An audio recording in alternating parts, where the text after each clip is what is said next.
Sir నమస్తే. నమస్తే అండి. ఏపీలో లిక్కర్ స్కామ్ స్పీడు పెరిగింది. కేసు విచారణ ఒక 30 రోజుల్లోనే విచారణ పూర్తి చేయని ఒక టార్గెట్ కూడా ఫిక్స్ చేసుకున్నారని వార్తలు వస్తున్నాయి. ఇప్పుడు లేనంత స్పీడ్ ఇప్పుడు పెరగడానికి రీజన్ ఏంటి? అసలు ఏం జరగబోతుంది? స్పీడ్ పెరగటం ఏం లేదండి. టార్గెట్ చేయాలి కదా! అంటే ఆ పార్టీ నాయకుడిని వైఎస్ఆర్‌సీపీ పార్టీ ఇంతకుముందు ప్రభుత్వంలో ఉంది. హ్మ్. ప్రభుత్వంలో ఉండగా జరిగినటువంటి తప్పిదాల మీద ఒక దాడి జరగాల్సిన అవసరం ఉంది. హ్మ్. అందులో ఈజీగా కనిపిస్తోంది ప్రపంచానికి చాలా క్యూరియస్‌గా కనిపిస్తున్నటువంటిది లిక్కర్ స్కామ్ అనే పేరుతో. అంటే ఆ రోజున జరిగినటువంటి లిక్కర్ వ్యాపారము. హ్మ్. లిక్కర్ వ్యాపారం అంటే ఆ రోజున అంటే రకరకాల పేర్లు పెట్టి ఆయన అమ్మటం మాత్రమే కాకుండా హ్మ్. ధరలు పెంచి అమ్మాడు. బయట రాష్ట్రాలతో పోలిస్తే హ్మ్. ఏపీలో ధరలు ఎక్కువ. అలాగే బయట రాష్ట్రాల నుంచి లోపలికి వేరే బ్రాండులు రాకుండా కట్టడి చేసి హ్మ్. అవి మాత్రమే తాగాలి అని చెప్పాడు. అదొక గొడవ. జనాల్లో అదొక వ్యతిరేకత ఉంది జగన్ మీద. హ్మ్. దీంతో పాటు ఆయన రేటు పెంచి అమ్మాడు. హ్మ్. అలాగే ప్రైవేటు షాప్స్ కాదప్పుడు. హ్మ్. ప్రభుత్వమే డిపోలు పెట్టి అమ్మింది. హ్మ్. ప్రభుత్వం డిపోలు పెట్టి అమ్మినప్పుడు నగదు మాత్రమే తీసుకున్నారు వారు. ఓకే. డిజిటల్ ట్రాన్సాక్షన్స్ ఏవి జరగలేదు. హ్మ్. అంటే ఎవరు వెళ్ళి ఏది అడిగినా కానీ డబ్బులు ఇవ్వండి, సరుకు తీసుకెళ్ళండి అని చెప్పారు తప్ప వాళ్ళెవరు హ్మ్. డిజిటల్ కానీ చెక్కులు కానీ కార్డు పేమెంట్ కానీ ఏది అలౌ చేయలేదు. హ్మ్. కాబట్టి ఈ డబ్బులు ఎక్కడికి వెళ్ళిపోయినాయి అనేది, ఇవి ఎక్కడికో దారి మళ్ళీ ఉంటాయని. హ్మ్. అయితే పట్టించుకోవాల్సిన విషయం ఏంటంటే ఇక్కడ వాళ్ళు ఏదో బేవరేజెస్ నుంచి తెప్పించి ఉంటారు కదా, అవును. ఏ పేరుతో చెప్పినప్పటికీ. హ్మ్. ఆ తెచ్చిన చోట ఏదో ఒకటి రైజ్ అయి ఉంటుందిగా ఒక బిల్లు. ఆ బిల్లు వీళ్ళు పే చేసి ఉంటారు కదా, దాని తాలూకా జిఎస్టీ లేకుండా హ్మ్. ఈ ఈ ట్రాన్సాక్షన్స్ ఏవి జరగవు. హ్మ్. వితౌట్ జిఎస్టీ జరిగే అవకాశమే లేదు. హ్మ్. సో అక్కడ బిల్లు రైజ్ అయినప్పుడు అక్కడ మీకు ఒక ఆధారం దొరుకుతుంది. హ్మ్. రెండోది, వీళ్ళు ప్రైస్ లిస్ట్ అధికారికంగానే ప్రకటించారు. హ్మ్. అధికారికంగా ప్రకటించి ఆ రేట్లకు అమ్మారు. కాబట్టి ఇది ఓపెనే, ఓకే. అది ఓపెనే. హ్మ్. ఈ రెండిటి మధ్య వేరియేషన్ డబ్బులు ఎక్కడికి వెళ్ళినాయి అనేది ఒక సందేహంగా క్రియేట్ చేశారు. అది డెఫినెట్గా ఎక్కడో చోట డిపాజిట్ చేసి ఉంటారు. హ్మ్. అయితే దీనిలో కొంత ముడుపుల రూపంలో వెళ్ళుంటుంది. ఆ ముడుపులు ఎవరి దగ్గర నుంచి వచ్చి ఉంటాయి? హ్మ్. ఆ బేవరేజెస్ దగ్గర నుంచి. అంటే ఈ ట్రాన్సాక్షన్ అంతా ప్రాపర్గా జరిగి ఈ బేవరేజెస్ వాళ్ళకి కొంత లబ్ధి చేకూరేలాగా వ్యవహరించండి. ఓకే.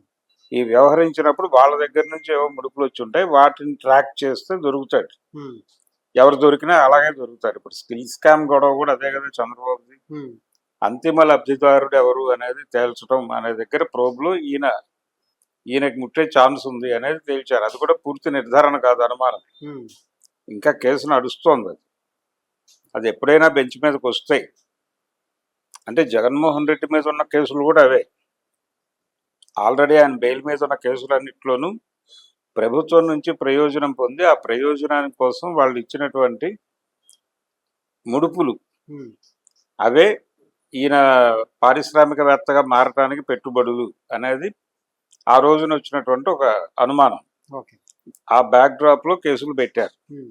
అంటే వీళ్ళ కంపెనీలోకి వచ్చిన ప్రతి పెట్టుబడిని క్వశ్చన్ చేస్తూ వాళ్ళందరినీ ఇన్వాల్వ్ చేసి వాళ్ళందరినీ క్వశ్చన్ చేసి ఫైనల్ గా ఒక నిర్ధారణకు వస్తే గానీ ఆ కేసులోంచి జగన్ బయటపడ్డాడు. ఆ కేసులు చాలా ఉన్నాయి, 16, 17 ఉన్నాయి. హ్మ్.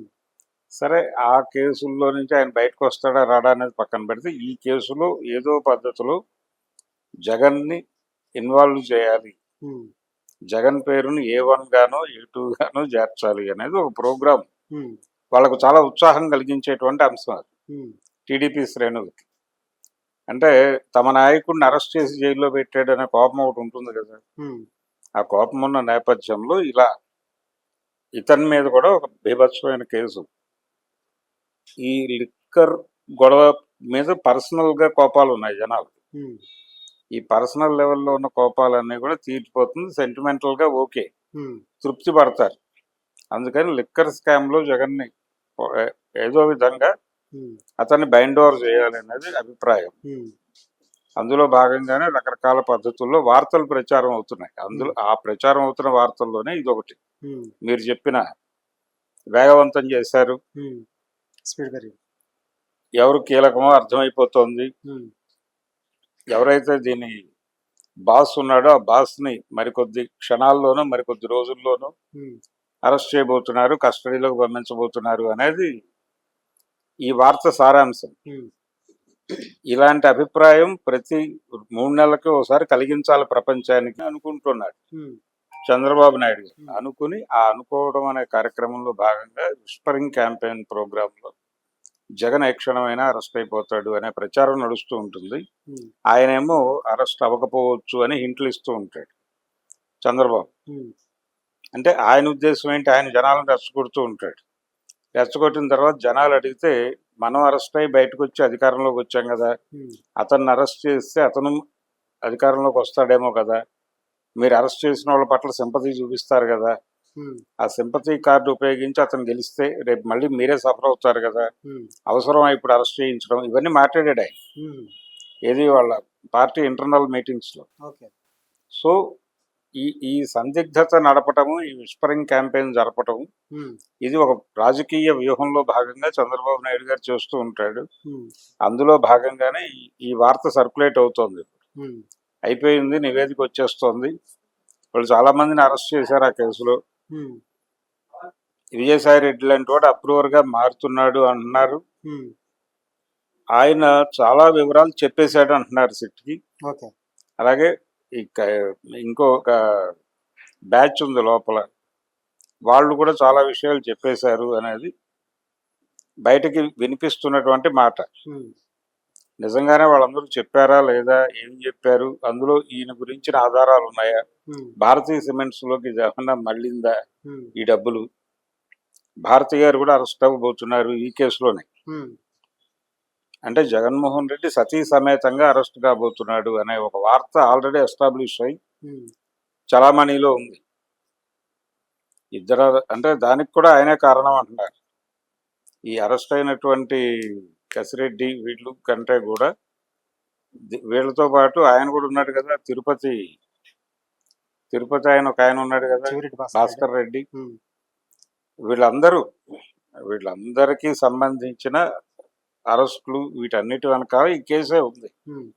ఈ ప్రాసెస్ లో అంతిమ లబ్ధిదారులుగా వీళ్ళిద్దరిని చూపించాలని, ఎవరిని, భారతి గారిని అలాగే జగన్మోహన్ రెడ్డిని, వీళ్ళిద్దరిని చూపించి కేసు క్లోజ్ చేస్తే అది ఒక ఆనందం. కానీ క్లోజ్ చేసి అలా నడిపించేంత పరిస్థితి ఉందా అనేది సందేహం. అంత దాకా డ్రైవ్ అవ్వదు. కానీ ఈ లోపు ఈ విస్పరింగ్ క్యాంపెయిన్ మాత్రం విస్తృతంగా చేస్తారు ఏ క్షణమైనా. ఇప్పుడు సజ్జల రామకృష్ణారెడ్డి అరెస్ట్ గురించి 6 నెలల క్రితం వార్త వచ్చింది. సజ్జల అరెస్ట్ అయిపోతున్నాడు, ఆల్రెడీ పోలీసులు బయలుదేరారు, ఆన్ ది వే ఉన్నారు, వైఎస్ఆర్సీపీ కార్యాలయంలో ఆయన ఉన్నాడని ట్రాక్ అయిపోయింది, వచ్చేస్తున్నారని. ఆయన ఉన్నాడు, ఆ రోజు ఉన్నాడు, ఆ మర్నాడు అక్కడే ఉన్నాడు, ఎవరు ఏమి వెళ్ళలేదు.